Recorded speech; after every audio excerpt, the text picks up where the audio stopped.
चलिए भाई, सब लोगों का बहुत बहुत स्वागत है। आज ज़रा हम लोग रिव्यू कर लेते हैं आप लोगों का। पहली शिफ्ट अभी बाहर आई है, तो एक बच्चा मेरे साथ है यूपी का, ठीक है। और ये आप लोगों को बताया कि पेपर कैसा अटेम्प्ट करना है, कैसे कैसे क्वेश्चन आए हैं। मेरे हिसाब से बच्चे कल के लेवल से अगर देखेंगे तो पेपर का लेवल मॉडरेट है। बहुत सारे बच्चे बोल रहे हैं बहुत ईजी, जबकि ऐसा नहीं है। हर बच्चे के लिए ईजी नहीं होता यार, मान के चला लो तुम। क्योंकि जिस बच्चे को यहाँ पर मेन बात ये कि जो बच्चा पढ़ रहा है, देखो उसके लिए सब कुछ ईजी है। लेकिन ऐसे अगर मैं बात करूंगा फ्रेशर बच्चों की, तो पेपर को अटेम्प्ट करना बहुत अच्छे तरीके से आपको आना चाहिए। जैसे कि आप लोग जैसे मैथ के क्वेश्चन थे, क्वेश्चन टफ नहीं है, 7 से 8 क्वेश्चन पढ़े हुए आ रहे हैं। जैसे मैंने आपको पहले भी कहा था, फिजिक्स के भी 7 से 8 क्वेश्चन पढ़े हुए आ रहे हैं। लेकिन उसके अलावा बच्चे टाइम मैनेजमेंट कोई ऐसी चीज नहीं है। फिजिक्स में न्यूमेरिकल आए थे जी, बहुत कम न्यूमेरिकल, 2 से 3 न्यूमेरिकल थे। टाइम कंज्यूमिंग थे क्या?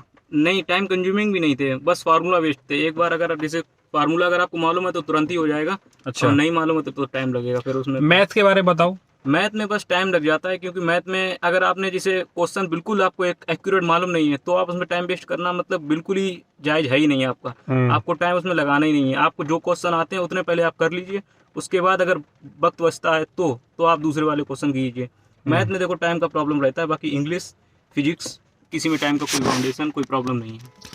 अच्छा, इंग्लिश में आप मुझे बताएंगे जरा, पैसेज आया कितने मार्क्स का आया, वकैब कैसी आ रही है, कौन कौन सी वकैब थी, थोड़ा याद करके बताओ। वोकैब देखिए, सिनोनिम, एक सिनोनिम एक एंटोनिम मिला था। और पैसेज तो मतलब एकदम आप देखेंगे पढ़ते पढ़ते उसके आंसर निकल आएंगे। कुछ पैसेज में तो कुछ खास था ही नहीं। और जैसे सिनोनिम सरल से ही सिनोनिम थे, ज़्यादा कठिन नहीं थे। जैसे वर्ण हो गया। 12th की स्पेलिंग पूछी थी। हाँ, 12th की स्पेलिंग पूछी थी, मतलब बहुत ही कॉमन से थे। जैसे अगर आपको मालूम है तो ठीक है, नहीं मालूम है तो फिर कोई बात ही नहीं। अब जैसे बंजर महिला या वर्ण टाइप का होता है जो अनुपजाऊ, तो उसका था सरल सा मीनिंग। तो मतलब इतना कोई ज़्यादा खास कठिन नहीं था, अगर मालूम है तो ठीक है। इंग्लिश में वैसे भी नॉर्मली 7 से 8 क्वेश्चन तो आपको सर बताया वैसा मिल ही जाएंगे। अच्छा, अब वाई ग्रुप की रागा की बात कर लेते हैं। रागा में बच्चों को पहले रीजनिंग के क्वेश्चन अटेम्प्ट करने चाहिए, या फिर मैथ के करने चाहिए, फिर लगातार 1 से लेकर 30 तक करने चाहिए, बीच बीच में से करने चाहिए, बताओ। बच्चों को मतलब जो पोर्शन आपका स्ट्रांग हो, सबसे पहले तो आपको वही क्वेश्चन करने चाहिए। इससे सबसे पहले होगा ये कि आपका एक तो कॉन्फिडेंट लेवल एकदम बढ़ जाएगा, क्योंकि पेपर अगर अच्छा हो रहा होगा तो माइंड भी एकदम सेटअप बढ़िया हो जाता है। और ऊपर से दूसरी बात हम बताएं तुझे कि मैथ का जो है, मैथ का पोर्शन में सरल क्वेश्चन रहते हैं। तो मेरे अकॉर्डिंग मैथ का पोर्शन क्योंकि मैं करता हूँ, क्योंकि मेरा मैथ का पोर्शन बढ़िया है। और अगर आपका जो पोर्शन मजबूत है उसे पहले करना चाहिए।